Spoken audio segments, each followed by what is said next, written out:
आज की वीडियो में हम लोग बात करने जा रहे हैं फोटोशॉप में ड्रॉप शैडो के बारे में। अब वीडियो स्टार्ट करने के पहले मैं आपको बता दूं कि ये वीडियो एक प्लेलिस्ट का पार्ट है जहां पर मैं स्टार्टिंग से फोटोशॉप सिखा रहा हूं एक एक टूल को। तो प्लेलिस्ट का लिंक आपको डिस्क्रिप्शन में और एंड स्क्रीन पर मिल जाएगा, तो प्लेलिस्ट जरूर चेकआउट करना। तो सीधा चलते हैं फोटोशॉप की तरफ और देखते हैं कि हम लोग ड्रॉप शैडो का इस्तेमाल किस तरह से करते हैं। तो यहाँ हम लोग आ चुके हैं फोटोशॉप में और यहाँ पर मैंने एक ब्लैंक पेज ओपन कर लिया है।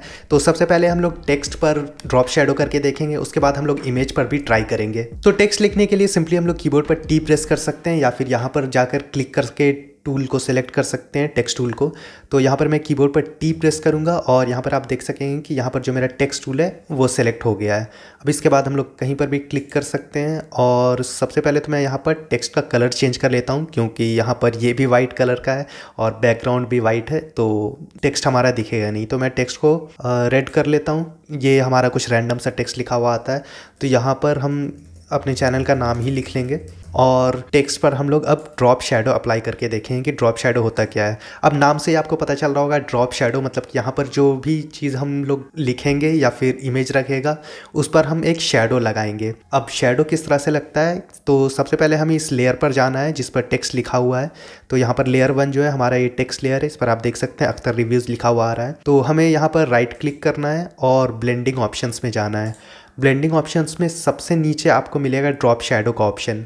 अब यहाँ पर जैसे ही मैं ड्रॉप शैडो पर क्लिक करूँगा आप देखेंगे कि यहाँ पर एक शैडो क्रिएट हो जाएगा। तो यहाँ पर मैंने ड्रॉप शैडो पर क्लिक किया और आप देख सकते हैं कि पीछे में एक शैडो क्रिएट हो गया है। इस पर से अगर मैं टिक हटाऊँ तो आप देखेंगे कि शैडो हट जाएगा और यहाँ पर मैंने दोबारा क्लिक कर दिया है तो यहाँ पर एक शैडो फिर से क्रिएट हो गया है।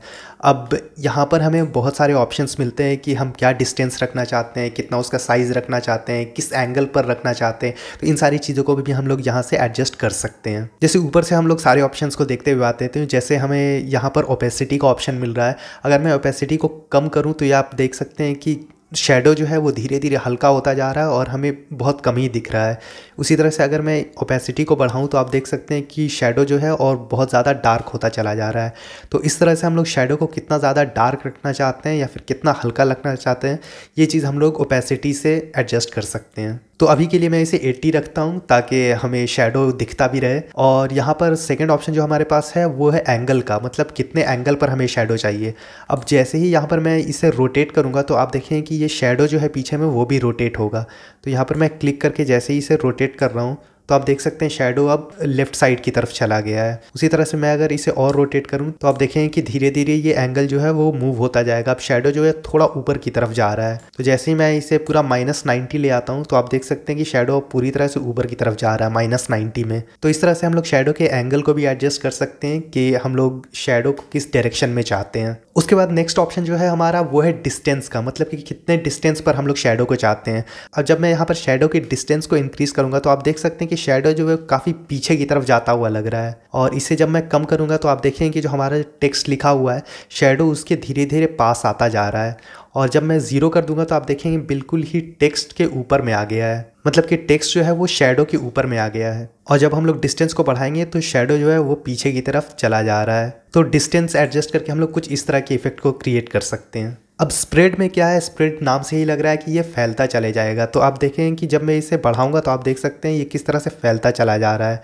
तो स्प्रेड की मदद से हम लोग कुछ इस तरह का इफेक्ट क्रिएट कर सकते हैं। अब साइज़ में अगर हम लोग जाएं तो आप देख सकते हैं साइज़ को अगर हम बढ़ाते हैं तो वो बढ़ता तो है लेकिन वो धुंधला होता चला जाता है, वो थोड़ा ब्लर की तरह होता चला जाता है। नेक्स्ट ऑप्शन हमारे पास है ये कंटूर का। तो यहाँ पर हमें कई सारे ऑप्शंस देखने को मिलते हैं। अब जब इन ऑप्शंस पर अगर हम जाएंगे तो यहाँ पर आप देख सकते हैं कि अलग अलग इफेक्ट क्रिएट होता हुआ हमें दिख रहा है। जैसे इस वाले में आप देख सकते हैं कि शैडो जो क्रिएट हुआ है वो एक शैडो तो क्रिएट हुआ है, उसके बाद एक वाइट एरिया क्रिएट हुआ है, उसके बाहर एक और शैडो क्रिएट हुआ है।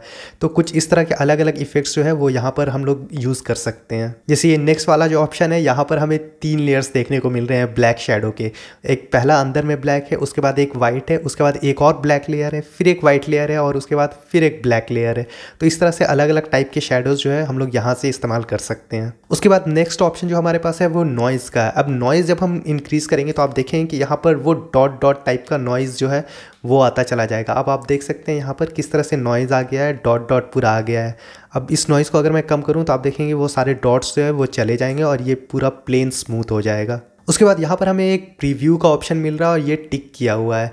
इसको टिक रहने से ये होगा कि जैसे ही हम लोग यहाँ पर चेंजेस कर रहे हैं वो हमें यहाँ पर दिख रहा है। अगर हम ये प्रीव्यू हटा दें तो आप देखें कि जो भी हम चेंजेस यहाँ पर करेंगे वो हमें यहाँ पर दिखेगा नहीं। जैसे मैं यहाँ पर स्प्रेड को बढ़ा रहा हूँ या फिर साइज़ को बढ़ा रहा हूँ तो आप देखें कि यहाँ पर कोई भी चेंजेस देखने को हमें नहीं मिल रहा है। यही चीज़ अगर मैं प्रीव्यू पर क्लिक कर दूँ तो आप देखें कि जो भी चेंजेस है वो यहाँ हम लोग देख सकते हैं। तो प्रीव्यू हमेशा ऑन ही रखना ज़्यादा अच्छा होता है ताकि हम लोग जो भी चेंजेस कर रहे हैं वो हम लोग देख सकें। तो ये तो बात होगी कि हम लोग किस तरह से टेक्स्ट पर ड्रॉप शैडो अप्लाई करते हैं। अब हम लोग एक इमेज पर भी अप्लाई करके देखते हैं। तो पहले एक पीएनजी इमेज पर ट्राई करेंगे, उसके बाद एक जेपीजी इमेज पर भी ट्राई करेंगे। पीएनजी से मेरा मतलब है एक ट्रांसपेरेंट बैकग्राउंड वाले पर।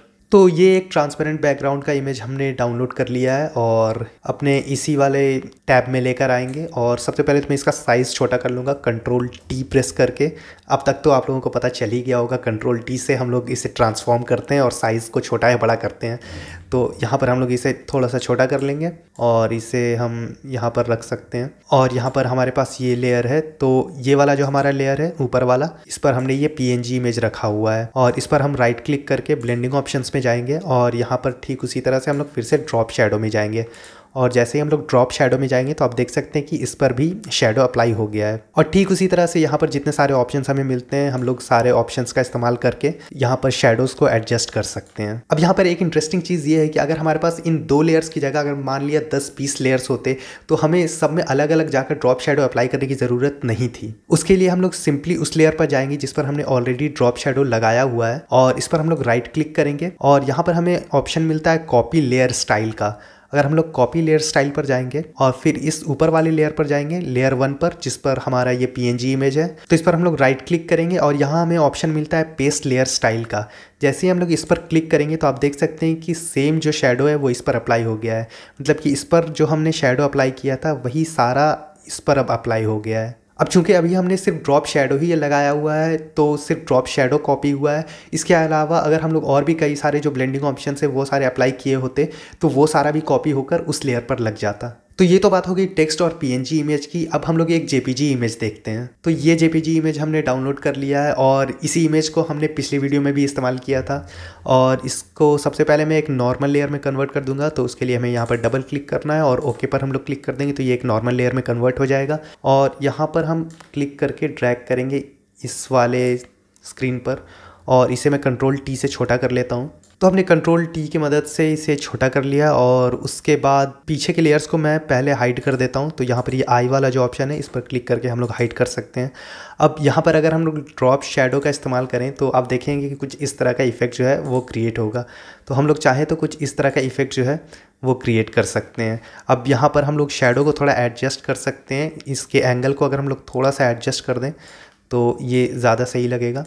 और इसके ओपेसिटी को अगर हम लोग थोड़ा सा कम कर दें और स्प्रेड को भी थोड़ा सा कम कर दें तो कुछ इस तरह का इफेक्ट जो है वो आप लोग ड्रॉप शैडो की मदद से क्रिएट कर सकते हैं।